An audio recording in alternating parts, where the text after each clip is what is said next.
কি চাইছে ভারত? তারা কেনই বা বলছে বাংলাদেশে হিন্দুদের উপর অমানবিক অত্যাচার করা হচ্ছে, মন্দির ভেঙে ফেলা হচ্ছে? আসলে কি এটা সত্য? বাংলাদেশে এরকম কোনো ঘটনা ঘটছে? এসব কিছুর উত্তর জানতে হলে বিশ্ব মানচিত্রের সাথেই থাকুন।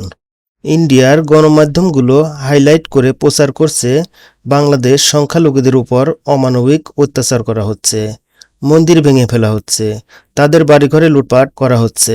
আসলে কি তাই, নাকি এর পিছনে ষড়যন্ত্র রয়েছে? আমাদের ভেবে দেখতে হবে। ইন্ডিয়ার পার্লামেন্টে বাংলাদেশ নিয়ে কথা বলা হচ্ছে, বাংলাদেশের সংখ্যালঘুদের উপর অত্যাচার করা হচ্ছে, এ বিষয়টি ইন্ডিয়ার পার্লামেন্টে আলোচনা করা হচ্ছে। তারা বলছে এর তদন্ত করা হবে। বাংলাদেশের সরকার পতনের ফলে ইন্ডিয়ার স্বার্থে টান লেগেছে, তাই ভারত সরকার চাইছে বাংলাদেশের নতুন সরকার গঠনের বিঘ্ন হয়, তার জন্য উস্কানিমূলক তথ্য ছড়াচ্ছে।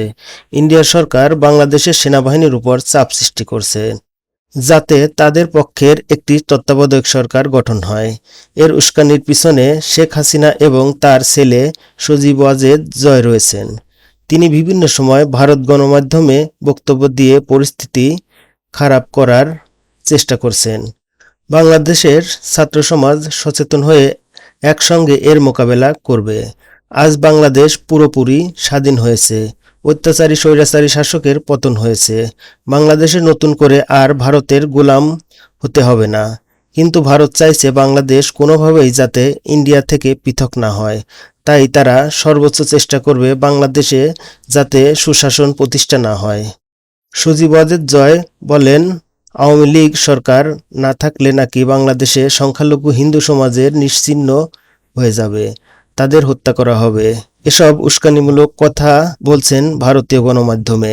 জয় চাইছেন বাংলাদেশের মানুষকে ভারতবাসীর কাছে খারাপভাবে উপস্থাপন করতে, উস্কানি দিয়ে তাদেরকে ফুঁসিয়ে তুলতে এবং সাম্প্রদায়িক দাঙ্গা বাঁধিয়ে দিতে।